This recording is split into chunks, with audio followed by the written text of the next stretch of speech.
Boa noite, tudo bom? Estou eu aqui de novo para dividir uma palavra com você. Bom, tem uma palavra que Deus estava me lembrando aqui, e se eu posso dar um tema hoje a respeito do que eu vou falar, o tema hoje é crise. Né? E falando de crise, eu me lembro de um rapaz que a história dele é contada lá em Lucas 15. Né? E qual é essa história? Né? Eu vou resumi-la para você. A história conta que tinha um rapaz que morava na casa do seu pai. Tinha um irmão dele, certo? E a Bíblia conta que em certo momento esse rapaz se cansou de estar ali naquela família, sob os cuidados do pai, e ele foi até o pai dele e disse assim: pai, me dá a parte dos meus bens, porque eu quero ir embora. E o pai lhe entregou, né, a parte que lhe era devida, e esse jovem foi para bem longe do pai, né? E chegou um certo momento, ele foi gastando tudo que ele havia recebido ali como uma herança. E a Bíblia conta que veio uma crise, né? Um momento difícil, né? Um momento de escassez. E nesse momento de escassez, esse rapaz se viu ali numa situação ruim, numa situação difícil. E que nessa situação difícil ele começou a se lembrar de como era a vida dele perto do pai. E é exatamente sobre isso que eu quero falar para você, que a importância que a crise tem na minha vida e na sua vida. Beleza? Então existem algumas coisas que as crises fazem na nossa vida. A primeira coisa que a crise pode fazer é nos levar a refletir. Né? Se você for ver nessa história, se não fosse a crise, eu percebo que jamais esse rapaz iria pensar realmente, né, no quanto era bom ele estar ali perto do pai. Né? E com Deus não é diferente. Muitas pessoas ficam se perguntando: nossa, mas por que eu, né, se Deus me ama, por que Deus me permite viver essa dificuldade? Talvez a resposta seja exatamente essa, né? Talvez somente na dificuldade é que você de fato para buscar a Deus, para ouvir a voz de Deus, porque infelizmente muitas pessoas são assim, elas preferem deixar para buscar a Deus só nas horas difíceis, sendo que Deus, como um pai amoroso, deseja ter um relacionamento conosco diariamente, independente de qualquer circunstância. Uma outra coisa que eu aprendo com a crise, segundo essa história, é que a crise me leva a dar valor no que merece ser valorizado. Né?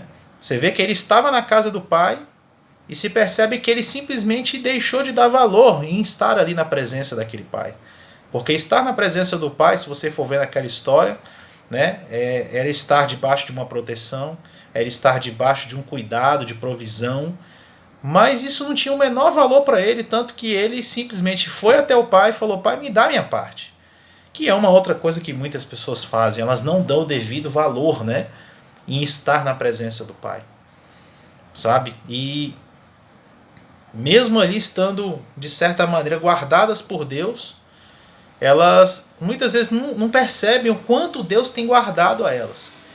Mas quando vem a crise, elas se dão conta de que Deus estava ali o tempo todo guardando a elas, né? E elas não davam o devido valor que precisavam dar. Uma outra coisa que a crise faz na vida das pessoas, queridos, é que a crise, ela muitas vezes ela mexe com o nosso orgulho. Você vê que esse rapaz morava ali na casa do pai e ele tinha tudo. Mas você vê que a história conta que ele se viu ao ponto de desejar comer comida de porco. Ou seja, né, perdeu totalmente os privilégios. Né? Ele perdeu tudo. Ele se viu ali humilhado, envergonhado. Alguém que tinha uma família, que tinha ali direitos e de repente se vê ali desejando comer comida dos porcos. Né? E para terminar, o que eu aprendo com a crise? Eu aprendo que com a crise, né, eu posso sim ter uma oportunidade. Diferente do que muitas pessoas pensam, crise é sinônimo de oportunidade, sim.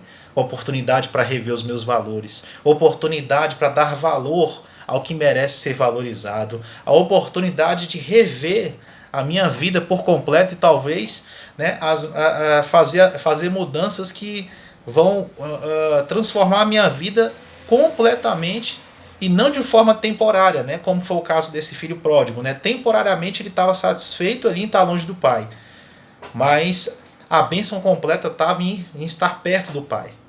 Né? Que é essa bênção que Deus quer dar para mim e para você. É uma bênção completa, é uma bênção permanente e não uma bênção, né, algo temporário, que é o que muitas vezes o mundo nos oferece, né, uma experiência temporária ali de estar usufruindo de prazeres, mas que daqui a pouco aquilo tudo termina, você vai para sua casa e você percebe que você está incompleto, vazio, né, e é um vazio que falta, né, a presença de Deus. Então o que eu quero deixar para você nessa noite? Né, que você reflita, você tem hoje uma oportunidade. E como você tem visto essas oportunidades?